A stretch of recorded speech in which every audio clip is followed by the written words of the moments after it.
I read a statistic and it shocked me. 17% of people with intellectual disabilities are included in the classroom, and 17% of people with intellectual disabilities have jobs.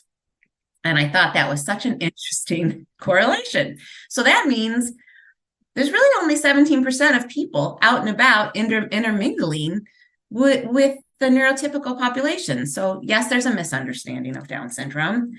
And it's not going to change until our teachers, until our doctors, until administrators, until fellow parents of people with disabilities start saying we deserve in every sense to be a part of every scenario.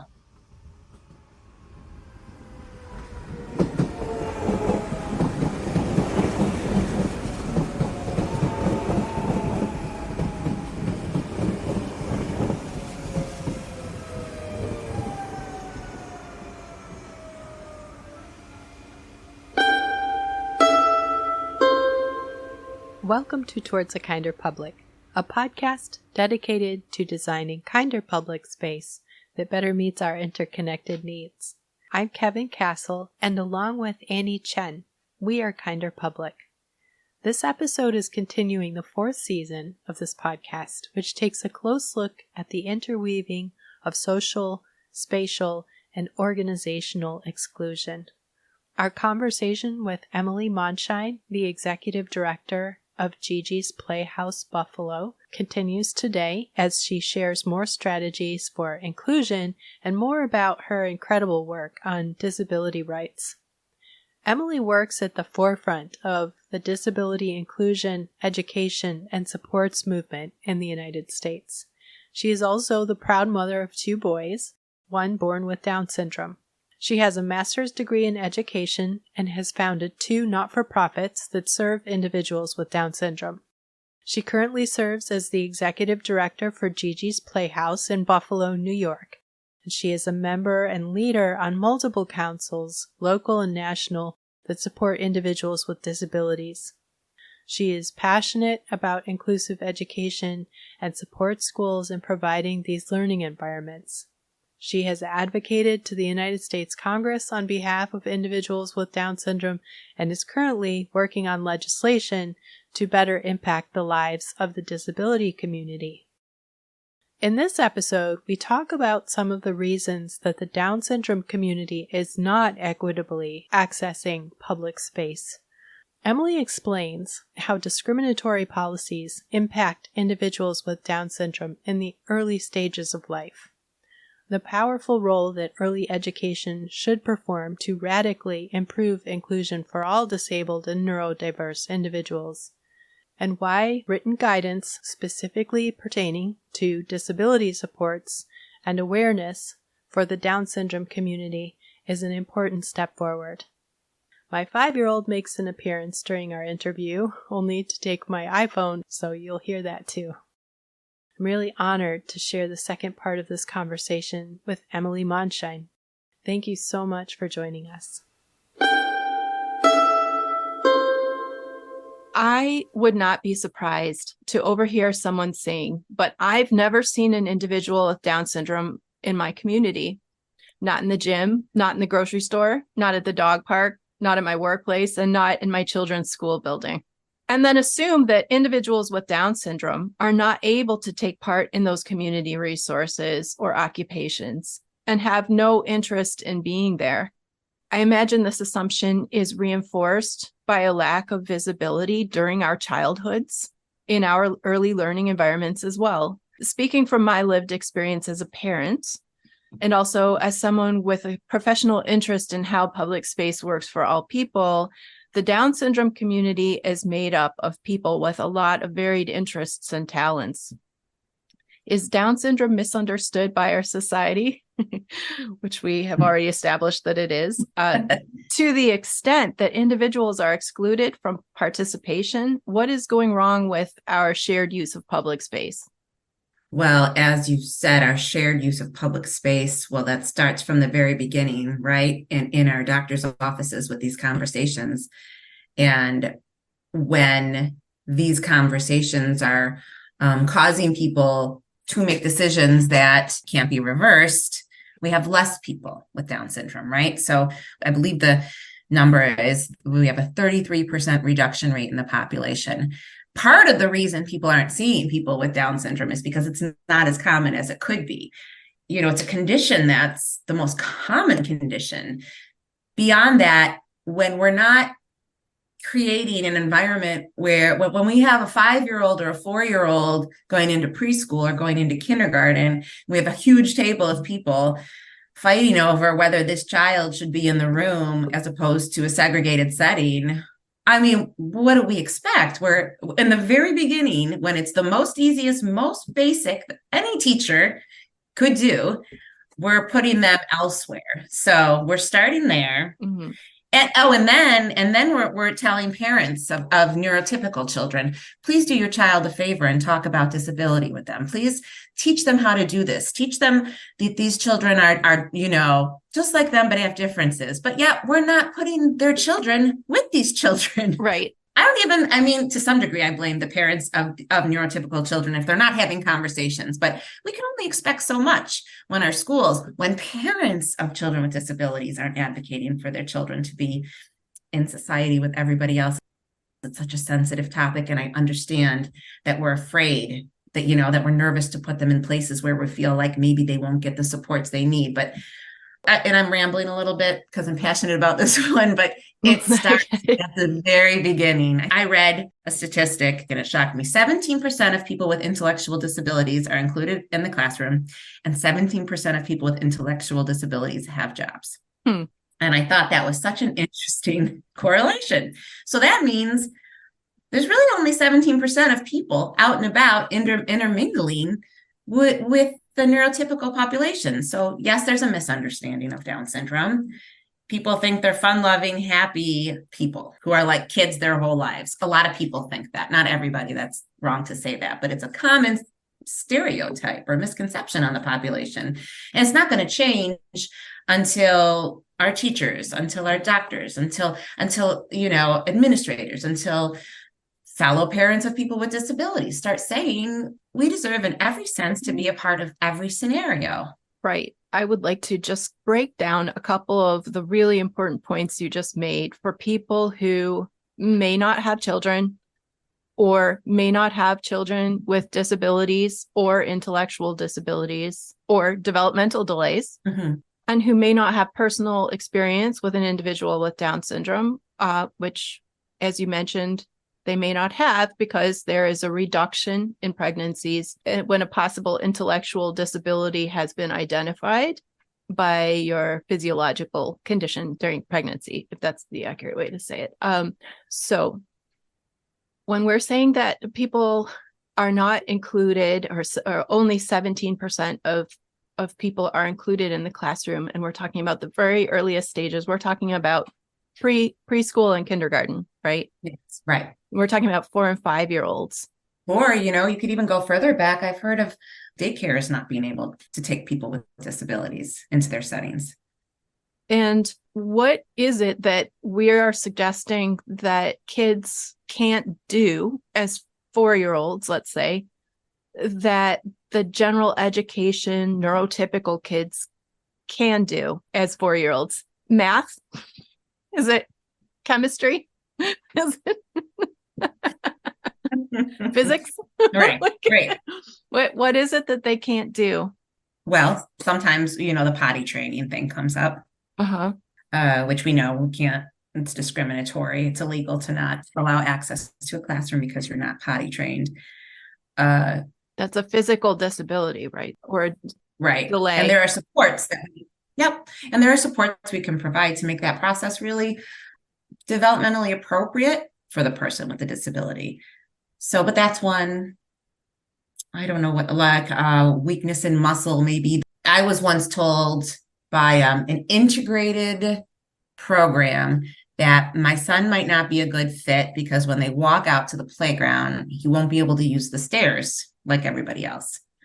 These things that they're thinking of, these barriers to access that they're not finding the simple solutions for. They're just kind of shutting down the scenario, period. Like a ramp for someone with mobility challenges that may also need to access that, whether they're grown up in that environment. A teacher could be someone in a wheelchair or with a mobility issue. Correct. Right. Or it could be a child. Yes. And they weren't willing to provide a ramp. No, it was a barrier. Ah. It was a barrier. Hmm. And I said, well, you could hold his hand and sort of help him up 3 or 4 stairs. But right. Oh, I 3 or 4 stairs. Okay. Yeah. Yes. Yeah, no, it wasn't a lot. Like But I was like, this is not I can't do. I was like, this is not a good fit. We're not gonna do this. But I will say too, like there are some wonderful providers out there who are like, I also should say with a caveat that when I was a teacher and I did the inclusion room, I was like, I mean, there were certain things that the child couldn't do. And to my opinion, I felt like, well, they shouldn't be here. They can't find the page in the book. You don't know which side to open it, or we're all going, you're not going. I mean, and then as a teacher, I would be like, look, I've got this person at this reading level, this person at this reading level. How am I supposed to work with this person? This person probably needs to go to a different room and would benefit from it. But I will also say that no one came to me and said, never called a separate room a segregated setting, which is what it is and which is how I see it now.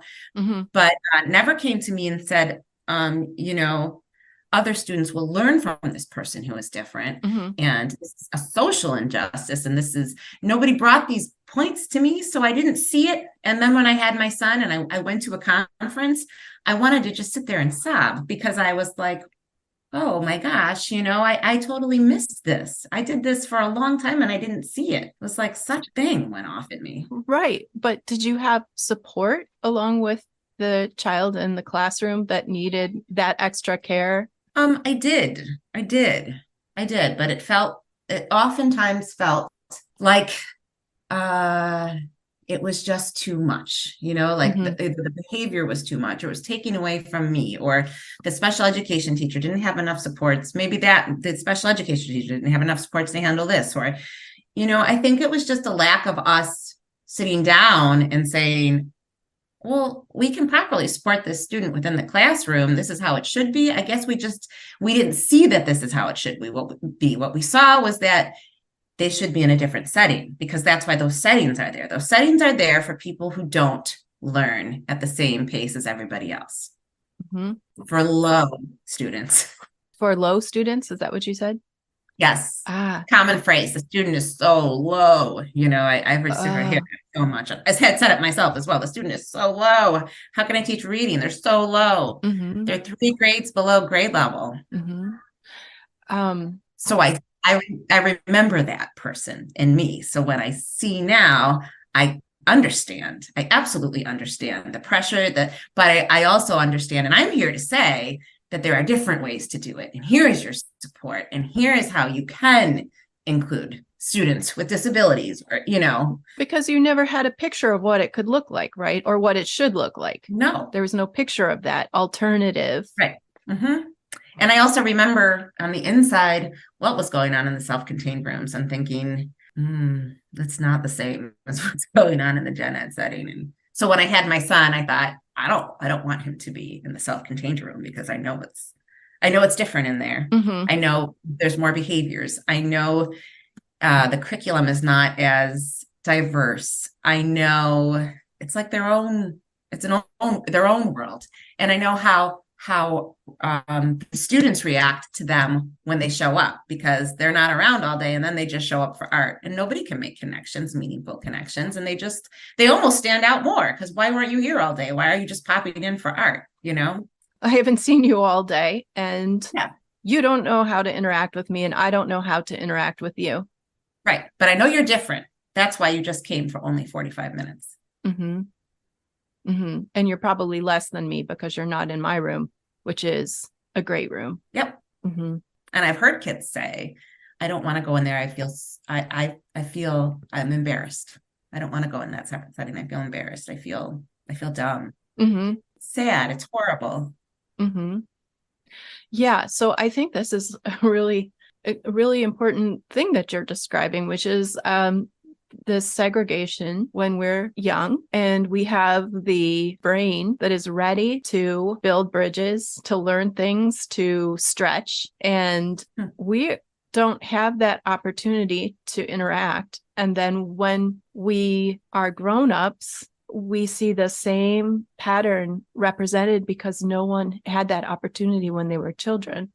Yep. So if I didn't know how to interact with you when I was a 4-year-old and we could both come together around this shared love of a certain object or experience, I definitely don't know how to come together with you now.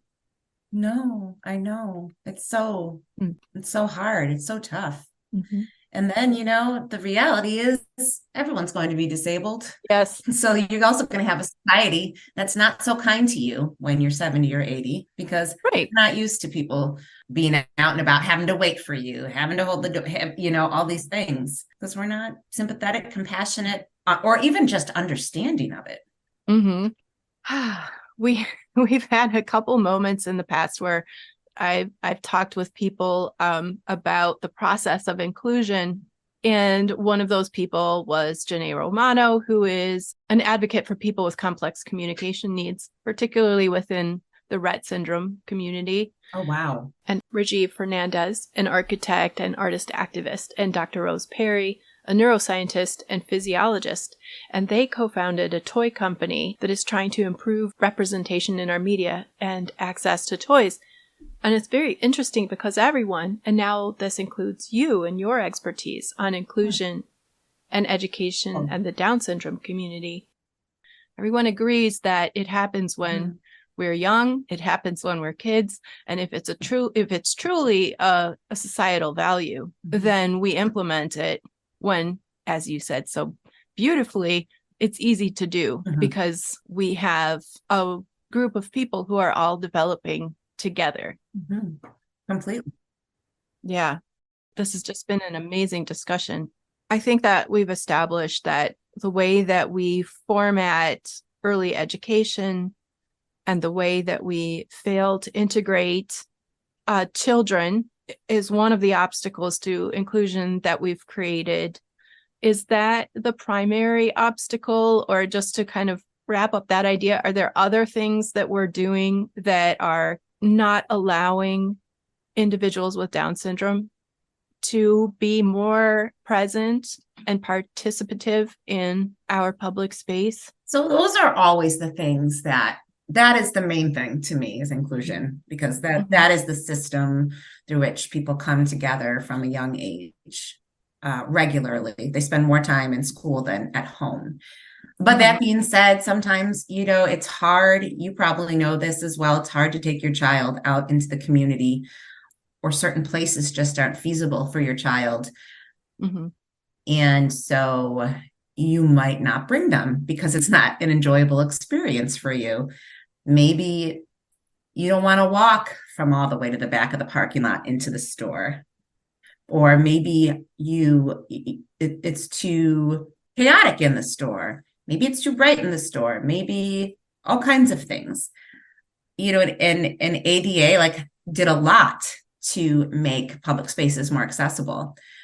But I think sometimes we could have a new wave of it, right? For what we've learned since that time. And, the sensory piece is a real challenge for families. And it's a reason to not do it, because it's just hard to navigate. It's hard to do. So, that's another piece as well. Absolutely. Are we accessible? Yeah. Right.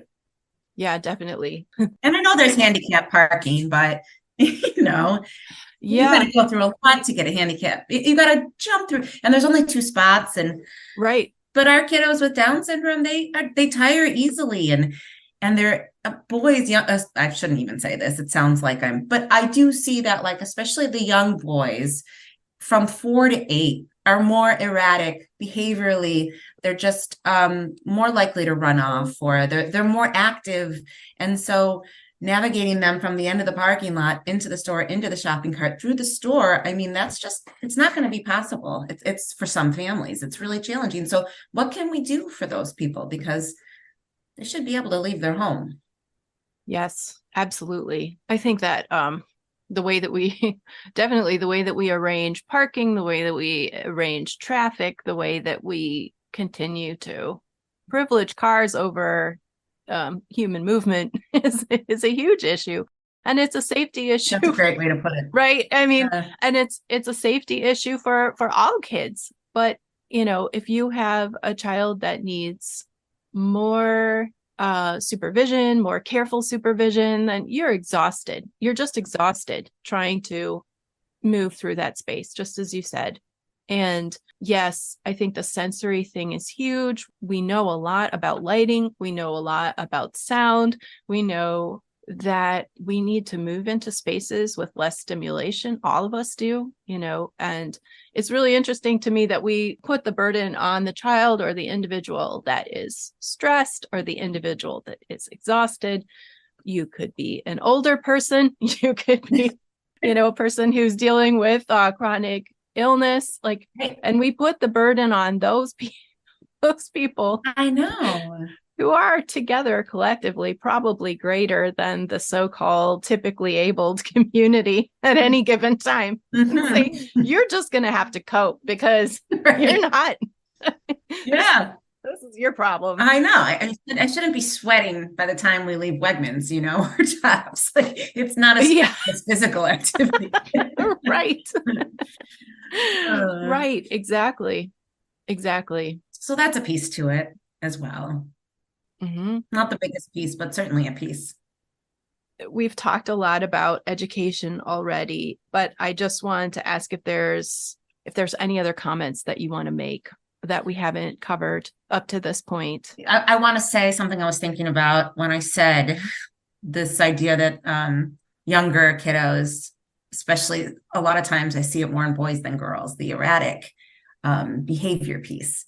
And I think a lot of schools will work with the child who doesn't have behaviors, who's meek and mild. But I think the realistic situation is that there are behaviors in our population. And I think it's such a big barrier. And so if we could, right from the beginning, recognize that this is coming, we might not attend, we might get up and elope, we might. For non-educators, attending means, can you explain? Paying attention. Seeming like you're playing alongside, making friends, playing with peers, being appropriate. There's this erratic behavior that I think really gets in the way of learning for students with Down syndrome. Is that also called social behavior by any chance? Yes. Instead of erratic behavior? Yes. Is that just socialization? Exactly. Isn't that supposed to be the forte of the school environment, is socialization? Right. Socialization. And I think these kids throw the teachers for a loop, the school for a loop. They don't know what to do. They don't know how to handle it. And I just think if we come forward and realize, as with all kids, we have to be a little creative. We have to maybe think outside of the box. We can't chit chat all day long. We have to we have to do what is developmentally appropriate for all kids. And so that's movement, that's being motivated, that's being interesting, that's teaching, as you said, socialization. Some people socialize very easily, others have no idea what to say to someone. So modeling, I think we just really have to be heavy-handed on the fact that there may be some struggles for the teacher and admin if they're not really learning about, strategies that will focus on socialization, focus on behaviors, focus on all that. That's going to be key. And if you get that in place, you're going to have success. But if you just walk into it like it's your classroom and this is how we've always done it, and I don't know what to do, it's not going to work. And parents see that. Yeah. Parents see that and then don't want to do it. And I said that it was the responsibility of parents to make sure their children are included. But I also completely understand why they don't, because they don't want to put their child into a setting where they're wetting their pants because nobody's taking them to the bathroom. That's degrading. Or where, they're being looked at as weird or freakish because they're having a meltdown in the middle of the classroom. They're scared. And I get that. So I think this is the crux of the inclusion conversation, especially for kindergartners and pre-K, and so I think that needs to be first and foremost discussed by everybody as the key to success. Yeah, that really resonates with me too, because I was told the thing that made me worry was well, we just want him to feel successful. And if you don't put him in the segregated setting, you're depriving him of the opportunity to feel successful. I'm like, really? Yeah. Yeah, that doesn't make sense. It's okay to not do everything the same that you did the year before. We can kind of do things differently when a new person comes along who has some different ways about them. That's okay. Mm-hmm. It's not going to kill you, or with the proper support. We need to have the proper support as well. We really need to have buy-in from the top. Mm-hmm. Yeah. And we can get into all that more on our next call, but I don't know. Sometimes the barriers I see are most commonly with the Down syndrome population behavior.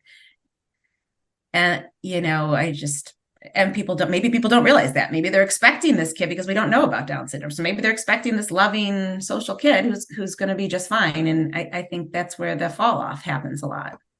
Just fine, meaning compliant, obedient, maybe quiet. Yeah. Just fine. Like, there's always a handful of people who fall outside of the just fine category, but I just think it gives them a run for their money and they're surprised and they didn't know what to expect. And it's a bad situation for everybody. I'm not excusing it, but I'm just saying, I see that's. I agree. I understand. Yeah. You can't plan for it if you don't know what is likely to happen. Hence why we need guidelines. We need a better understanding. We need professional development. We need all that.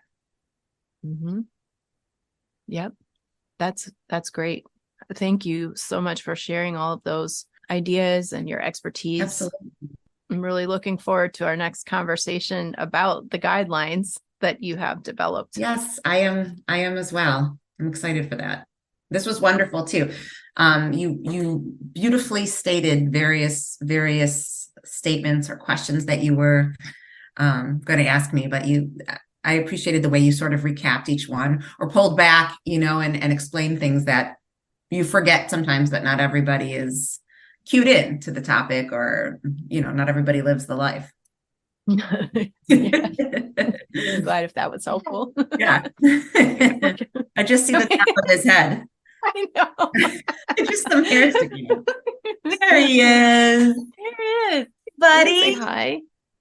Hi. What is he doing? Like, what are you watching on the phone? What's he like to watch? He loves, there's a channel called That's Amazing on YouTube, which is all teenagers doing trick shots with like, get the frisbee through the hoop and knock the basketball off the thing, and like, so he's really into these boys like doing trick shots with them. I'll have to show that to Paul. I bet he'd like it too. Yeah. That's cool. They're like millionaires now, these children. So. Oh my gosh. I know. It's yeah. Yeah. So that's one of his favorites. He's kind of an active sporty guy. So. He is. Okay. He's on the move, huh? Yeah. Good for him. That's excellent. Yeah. All right. Thank you again. Yes, thank you. I'll talk to you soon. It was so nice talking to you. Yes. Bye. Bye, Galen. Bye. Bye. Bye-bye. Bye.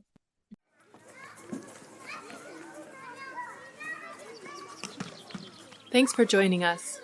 Be sure to check out our website, kinderpublic.com, for links and more information about our guest and the topic.